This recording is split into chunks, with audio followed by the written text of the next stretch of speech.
নমস্কার, আজও একটা অঙ্ক নিয়ে অঙ্কটা বলা আছে কোনো ব্যবসায় এ ও বি এর মূলধনের অনুপাত 3:2, লাভের 5% দান করার পর বি এর লাভ 798 টাকা হলে মোট লাভ কত? উত্তর হবে 2100 টাকা।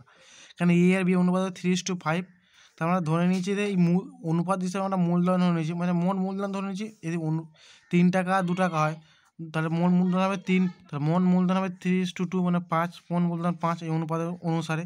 তাহলে আমরা বলতে পারি 5, এই 5-এর মধ্যে 2 কার? বি, তাই 2 কত পাবে? এই মূলধন অনুপাতে তারা টাকা পাবে, লাভ পাবে। তাই 2 মানে কত? 2 এর 5 = 98, মানে 2 মানে 798 টাকা পেয়েছে 2। তাই 2 এর 5 = 98, সমান ওপরে আছে আমি জানি, সমান ওপরে মানে ওপরে কাটাকুটি হয় আর নিচে ওপর নিচে গুণ হয়। বা এটাকে তোমরা এরকম করে করতে পারো, 2 এটাকে এরকম করে করতে পারো তোমরা।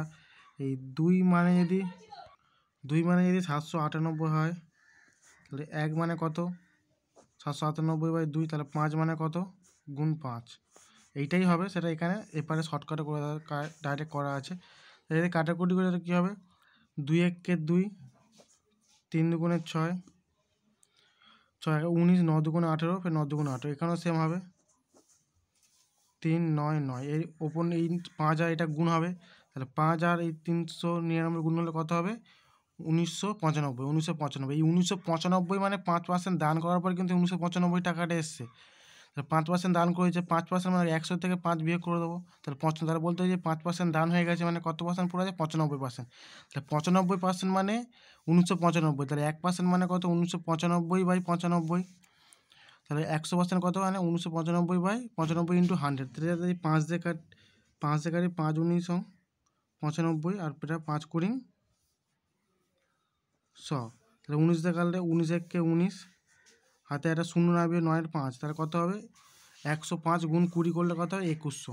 তা এই শূন্য বসে গেল, 5 দুগুণে 0, হাতে 1, 5 5 শূন্য 2 0 0 1 2 একে 2। এরকম করে হয়। বা তোমরা সমাধান এই একটা ডাইরেক্ট 1995 = 95/100 করতে হয়, এটা সমাধান করলে সেই একই আসবে, 2100 আসবে। তাহলে উত্তর কত হবে? 2100 টাকা মোট মূলধন। এবার এর থেকে যদি বি বলতে চাই, তাহলে আমি এর থেকে এ চাই, তাহলে এর থেকে আমরা বিটা বিয়োগ করে দেবো, তাহলে এ পেয়ে যাবো। আশা করি সব বুঝতে পেরেছো। এবং তোমরা আমার হোয়াটসঅ্যাপ ও টেলিগ্রাম চ্যানেল জয়েন করতে পারো, যার লিঙ্ক অঙ্কের ডেসক্রিপশনে দেওয়া থাকবে, যেখানে প্র্যাকটিস ও মক টেস্ট দেওয়া হয়।